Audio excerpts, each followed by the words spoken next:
মনে আছে তো আমাদের বিপ্লবীরা কিভাবে সাইমনকে বলেছিলেন গো ব্যাক, কিভাবে লড়াই করেছিলেন সেই নেগেটিভ মানুষটির বিরুদ্ধে?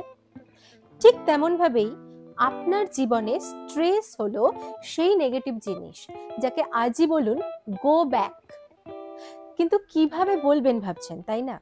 আসুন শিখে নিই 5টা কুইক ট্রিক যাতে আপনি প্রতিদিন স্ট্রেস ফ্রি থাকবেন।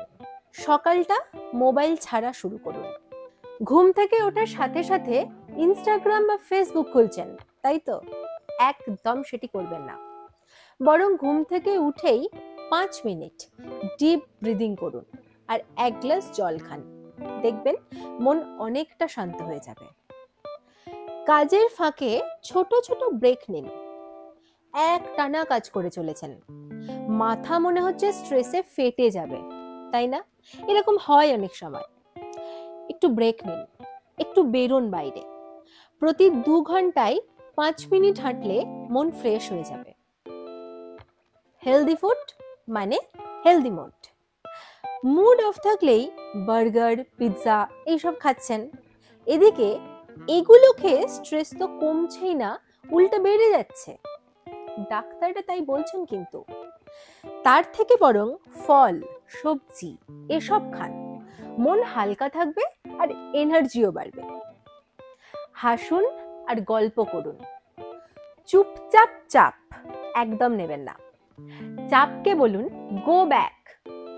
বন্ধু বা পরিবারের সাথে একটু বেশি সময় কাটান, দেখবেন হাসলে স্ট্রেস উড়ে যাবে। তবে মোবাইলে গল্প বা মোবাইলে কমেন্ট বা চ্যাট এইভাবে নয়, সামনে থেকে মুখোমুখি বসে।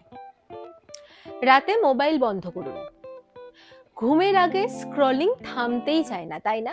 আর একটু দেখি, আর একটুখানি আমরা কন্টিনিউয়াসলি বলতে থাকি। কিন্তু স্ক্রলিংকে বলুন গো ব্যাক।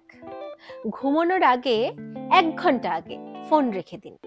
তারপর বই পড়ুন, গান শুনুন, দেখবেন ঘুম হবে আরামদায়ক। স্ট্রেস আসবে, কিন্তু সাইমনকে যেমন আমাদের বিপ্লবীরা বলেছিলেন গো ব্যাক, তেমনি তাকে বলুন গো ব্যাক।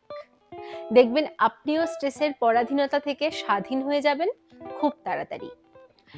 কন্টেন্ট ভালো লাগলে লাইক, শেয়ার, সাবস্ক্রাইব করতে ভুলবেন না হ্যাপিয়েস্ট হেলথ বাংলা। আর প্রতিদিন থাকুন স্ট্রেস ফ্রি।